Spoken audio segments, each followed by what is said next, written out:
একটা মিষ্টি কাস্টমার আমাকে যে কেকটা অর্ডার করেছিল, ও আমার থেকে কেকটা নিয়ে যাবে বলে আমাকে বারবার রিকোয়েস্ট করেছিল যে দিদি তুমি কেকটা বানিয়ে দাও, আমি তোমার থেকেই নেব। যখন এরকম ভালোবাসা পাই না, তখন মানে কেক বানানোর ইচ্ছাটা আরও বেশি বেড়ে যায়।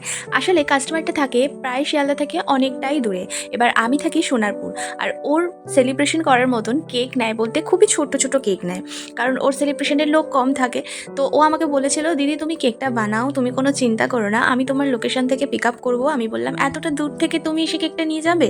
বলছে হ্যাঁ আমি তোমার থেকেই কেক নেব। সেই কাস্টমারটা কেন আমার থেকে কেক নেবে, কারণ ও বলেছে আমার কেকের টেস্ট নাকি এতটাই ভালো লেগেছে ওর, ও আর কোথাও থেকে কেকটা নিতে চায় না, ও আমার থেকেই নিতে চায়। এবারে দেখো, একটা বেন্টো কেক তো এতটা দূরে ডেলিভারি করা আমার পক্ষে পসিবল নয়, আমি সেটাও ওকে জানাই। আমি এটাও ওকে বলেছি যে তোমার লোকাল কোনো হোম বেকার থেকে কেক তুমি নিতে পারো। বলছে আমি অনেকের থেকে ট্রাই করেছি, বাট তোমার কেকের টেস্টটা কিন্তু আমার ব্যাপক লাগে। তো যাই হোক, আমি ওকে বললাম যে আমার লোকেশানে এসে তুমি নিলে আমি অবশ্যই তোমাকে কেকটা দেবো। আমি সাধারণত বেন্টো কেক সবাইকে বাড়ি থেকে পিক আপ করতে বলি, কিন্তু ও যেহেতু এতটা দূর থেকে আসছে তার জন্য আমি কিন্তু স্টেশন গেছি। আমার বাড়ি থেকেও স্টেশন 15 মিনিট সময় লাগে। তো যাই হোক, এতটুকু ভালোবাসা তো আমিও তাকে দিতে পারি না, কারণ ও আমাকে এতটা ভালোবাসা দিয়েছে। ভিডিও লাস্টে আমি কিন্তু ওকে একটু ধরে দেখিয়েছি। আর তোমাদের যদি আজকের ভিডিওটা ভালো লেগে থাকে তাহলে আমার চ্যানেলটা সাবস্ক্রাইব করো, আর যারা ফেসবুক থেকে দেখছো তারা ফলো করে পাশে থেকো। টাটা।